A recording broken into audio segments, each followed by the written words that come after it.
Welcome to Science at Home. My name is Sam Reiss, and I'm an application engineer at 3M. In my time at 3M, I work on a number of things. One of these projects being 3D printing, and another one being isotopes for our nuclear business.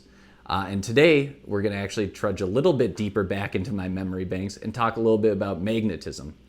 Back when I was at the university, I worked with very large magnets trying to work on plasma fusion, a form of energy. Today, we're not going to talk about giant magnets or plasma fusion, but we are going to do a basic experiment to show the principles of magnetism and build a bit of understanding around what magnetism is. And now, on to the experiment. Before we get started, the most important thing is to wear safety eyewear. For this experiment, we're using safety eyewear without side shields. It should be relatively low risk, but it's better to be safe than sorry. Additionally, for this experiment, you'll need at least one magnet.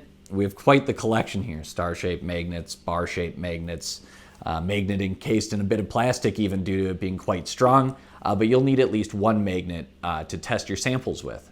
And the samples you'll choose are kind of the core part of this experiment. Go around your house, find items that are metal that you may believe may be influenced by a magnetic field, plastic items you think that might not be, and some assortment of in between. So for this experiment, I've chosen a number of things. I found a 3D printed part from my other project that I had lying around. It's plastic. A nice straw, which looks like it's constructed of multiple materials, both a metal, maybe a wood or a plastic, and some other metal down here at the bottom. Just a nice foil wrapped chocolate. A set of small metal ball bearings that you can see here rolling around, non-magnetic themselves. They're not sticking to other materials. Your average household kitchen spoon. This one composed of both metal and a plastic housing here at the bottom. Some pure gallium, an elemental metal that I actually just happen to have lying around. It's a non-toxic metal. This is 99.99% pure gallium here. And a piece of foreign currency. Pure metal, small in size. So take your magnet. For this experiment, I'll be using this long bar magnet composed of many segments. It's easier to see and very clearly interacts with the samples. And one by one, pick up your samples and test the interaction of your magnet with that sample. So let's start with the plastic block first. What do you think is going to happen here? It's plastic, no metal involved. My guess would be there's going to be no interaction. And as you can see, there's no interaction. There's no hold from the magnet. We're going to put this in what we call pile 1, non-magnetic materials. On to the next one, the spoon. What do you think is going to happen on this one? It's metal. It's got a little plastic. I would assume that the metal would react and the plastic would not. So the metal, there is a magnetic attraction force. You can see here, it holds the spoon up just on its own.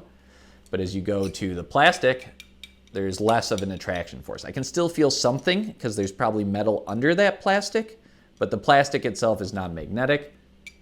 And quite interestingly, this piece at the end, it looks like it might be a plastic piece as well because there's no attraction there. So we're going to put this in the middle bucket, slightly magnetic materials. Now let's go to these. I have here a small tray of metal beads. What do you think is going to happen with these ones? I have a good feeling these might pull in pretty darn good. Let's see what happens. And they shot all over the kitchen. It's acceptable and it's understandable. There was a lot of magnetic attraction force, and these small balls you can see here came right up to the rod. There was so much magnetic attraction force that some of them actually shot across the room. They were pulled to the rod but shot right by it. So I would call this a strongly magnetic material as I continue to make a huge mess here. So we'll put this in bucket 3, strongly magnetic materials.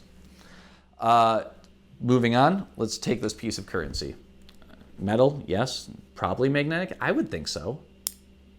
There it is. You can see it stuck right onto the metal bar and it's holding very easily.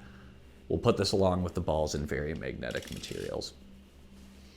How about this chocolate wrap in a piece of foil? Do you think this will be magnetic? I'd think so. Uh-oh. very clearly not magnetic. And there could be a number of reasons for that, whether this foil is a non-magnetic metal, whether it's something like, maybe it's not aluminum, it's something else, or maybe there's just such a small amount of material that there was no strong force that was able to hold it up. So I'm gonna put this in the non-magnetic bucket. How about this gallium metal? Let's open it up here. You can see it inside of there. What do we think is gonna happen when we touch the magnets to the gallium metal? Nothing. Gallium is a metal, but you can see very clearly there's no attraction force between the magnets and the gallium, and therefore, just like this piece of plastic, it's a non-magnetic material.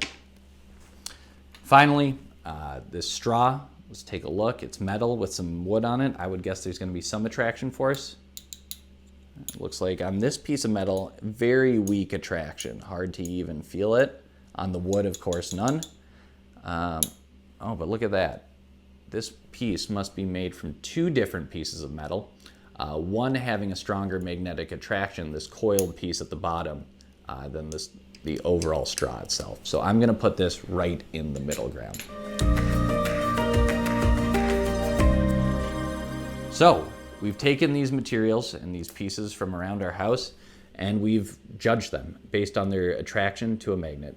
And we have three rough buckets here, what we'd call these non-magnetic pieces, such as the 3D printed plastic, the gallium, the chocolate wrapped in foil. In between, there were pieces that were slightly magnetic, either a component of them or slight magnetic attraction force to the body overall, such as this straw or this spoon. And on the other end of the spectrum, we have pieces that were very highly magnetic, such as these small balls or this piece of currency, which strongly attracted to the magnet and held attraction throughout the time that they were put in contact. Thank you so much for tuning in and learning a bit about magnetism in a home experiment. We hope this demonstrates that you don't need to be in a lab or a professional organization to do or learn science. When you're done with this experiment, please clean up after yourself and put the materials back where you found them. With that said, thank you so much for taking the time to watch this video, and we hope to see you for more Science at Home videos. Thanks.